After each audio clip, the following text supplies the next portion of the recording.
8. The Babe Ruth Story. George Herman Ruth was born in Baltimore, Maryland. His mother and father were very poor. They had to work hard to make a living, and they did not have time to take good care of their son. Because of this, they sent him to live at a special school for boys in Baltimore. All the boys at school had to learn a trade.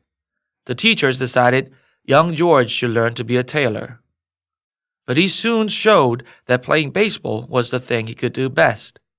Even when he played against older boys, he was outstanding. The coach of the school's baseball team said that George Herman Ruth was born to play the game.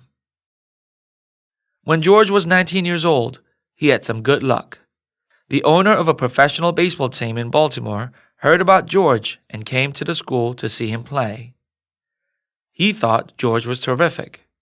"Amazing! Look at that boy pitch," he said. "Look at him catch. Look at him hit." "How would you like to play for our team?" the Baltimore owner asked George. "We'll give you $600 a year." "You mean you'll pay me to play ball?" George said. He was the happiest boy in town. George Herman Ruth became a pitcher for the Baltimore team. He was younger than the other players, and the coach called him a babe. No one called him George anymore. He was Babe from then on. Soon the name Babe Ruth would become famous all over the world. Most baseball pitchers are not very good hitters, but Babe Ruth was just as good at bat as he was on the mound. When he hit the ball, no one could tell where it would end up. Crowds came to the ballpark to see the great hitting pitcher. But a pitcher cannot play every day. He needs to rest his arm between games. His fans missed Babe on the days he couldn't play. "We want a home run! We want Babe Ruth!" they would shout. Babe was a pitcher for 5 years. Then he decided to play in the outfield instead. As an outfielder, he could play every day and help his team win more games. Babe broke records as a pitcher. Now he began to break records for hitting too. At that time, baseballs weren't made as they are today, and it was very hard to get a home run. But in 1 year, Babe hit 29 home runs, more than the total of all other players in the American League. Then the Yankees gave him a big salary to play in the New York City. He was making more money than any ball player had ever made before. Babe Ruth was famous. Fans followed him everywhere he went. His picture was in every newspaper. But money and fame did not make Babe proud. If a teammate was broke, Babe Ruth put money in his locker when nobody was looking. If a teammate was in a batting slump, Babe tried to help him. Sometimes Babe would see children playing ball on the ground. He would show them how to play better. "I would do anything for the game of baseball," he once said. Babe Ruth loved to eat almost as much as he loved baseball. His teammates wondered where he puts it all.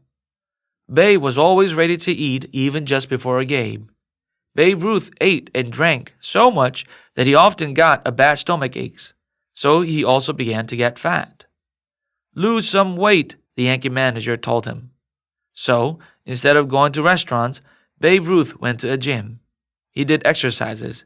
He sat in steam rooms.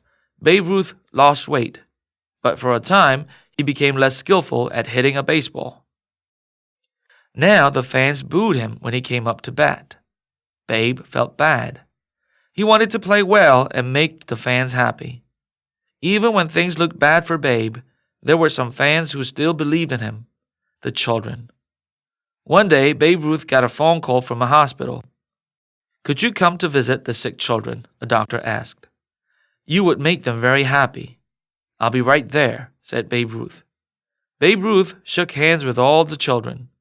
"If you hit a home run for us, we'll get better," one boy said. At the ballpark, Babe thought of the children he had just seen. "What will happen if I fail them?" he wondered. Babe Ruth got up to bat. He swung once and missed. He swung a second time and missed. Fans were booing, but the Babe didn't let it bother him. He swung at the next pitch. The ball was going going, gone. Babe Ruth trotted around the bases, tipping his cap in that old familiar way. From now on, every home run I hit will be for the children, sick and well, he said when he got back to the dugout. Babe Ruth played his last game in 1935. He had played baseball for 21 years and had hit more home runs than any other person, 714 in all. Even after he stopped playing, people kept on talking about the mighty Babe Ruth.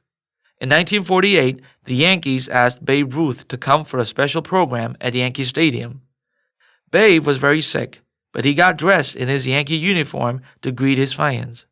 His name was called over the loudspeaker, George Herman Babe Ruth. The people all stood up. They cheered and cheered for the greatest player in the history of the game. Records are made to be broken. Babe's record of 60 home runs in one season was broken when Roger Myers, another Yankee, hit 61 home runs in 1961. And it was also broken by Henry Aaron of the Atlanta Braves, who hit 755 home runs, in total 41 more than Babe. But as long as the game of baseball is played, the name of Babe Ruth will live on forever.